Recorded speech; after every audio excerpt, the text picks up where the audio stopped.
Tule sem pred čisto novo tovarno znamke, ob kateri se še meni zašibijo kolena. Porsche.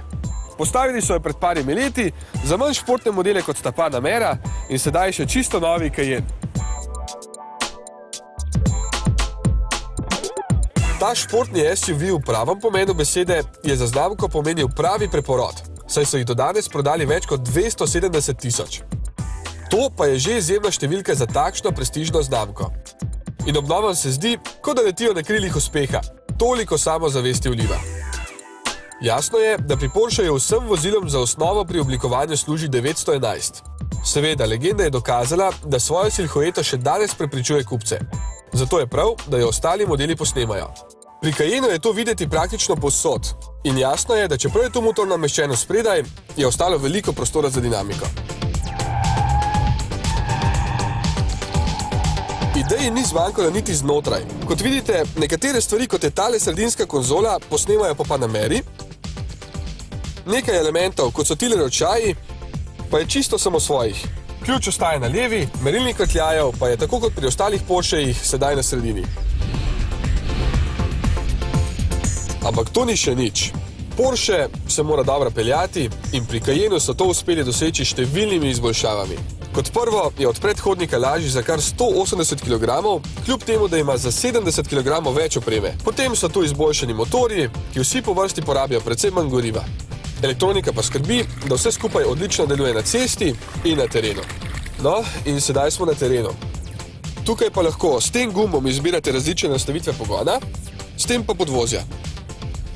Tako, sedaj bom preizkusil tale klanec pred menoj. Pravijo, da zmore 85% klanec. Dejansko gre vse kot po maslu. In verjemite, večina lastnikov tega avtomobila dejansko ne bo nikoli tega preizkusila. No, ko se spuščate, samo spustite pedal za zavore in avtomobil sam zavira. In sicer od 3 km/h pa vse do 30 km/h.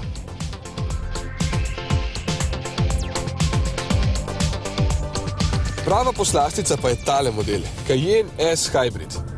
Ne boste verjeli, očetje Porscheja so prvi hibrid izdelali že pred 100 leti. No, tale predstavlja vrhunec sodobne tehnike.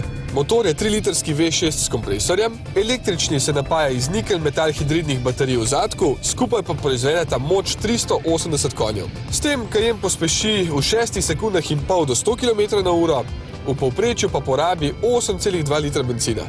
Menjalnik ima 8 prestav, nekaj časa, kakšna 2 km, pa lahko vozi tudi samo na elektriko.